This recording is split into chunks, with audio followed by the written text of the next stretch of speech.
Good morning. Welcome to Monday Morning Coffee Clutch. So funny, I just was fiddling around all over with this camera and everything that I would get ready to do the coffee clutch because I wanted it to be perfect. Perfect. That's what we're talking about today.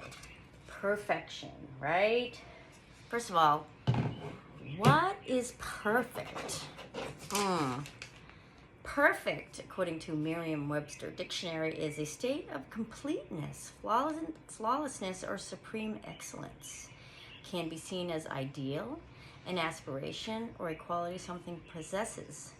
Some of these words are really good ones, though, right? Completeness is not a bad word, right?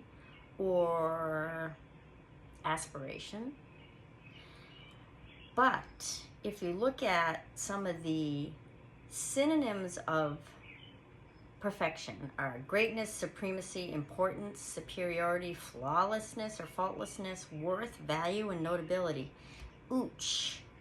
And then, if I want to do an antonym or the opposite of it, it's inferiority, averageness, mediocrity, badness, worthlessness, and ordinariness. I don't even know if that's a word, but I got it. It was on there.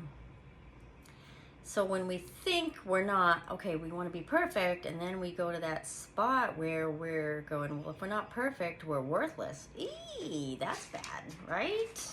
Ooh, these brains. But as M.J. Blehart, B-L-E-H-R-T said, perfection is in the eye of the beholder because it's based on all of your experiences and what you think is perfect or what is perfection, right? So it's your own beliefs and your own expectations. So if you've got a belief in there that's telling you such and such is, you got to do it this way or else it's not perfect, that's something you learned, or your brain just telling you that to keep you safe, right? If you're trying to create perfection, it may lead to dissatisfaction and a feeling of failure. And that's like the worst thing, right? What if we realized that first it's our own mind that is telling us what is perfect, and therefore we can ask the question to ourselves, is it true? And what definition do I want to give for what I feel is perfect? Because it's my choice. That's right. So what if we picked something else, like, if I do this much, or I get to this spot, or I do it this way, the way I want it, am I learning in the process and maybe getting more out of it, right? So, because when we're trying to be perfect, we're missing out on that process and the learning, because we've already said, well, if it's not perfect, then it's not good enough.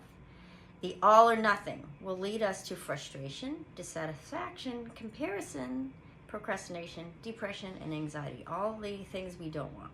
So remember, just because we think it doesn't mean, just because we think it is, doesn't mean it really is the only way. So when you start to think about that, maybe today is the first day you say,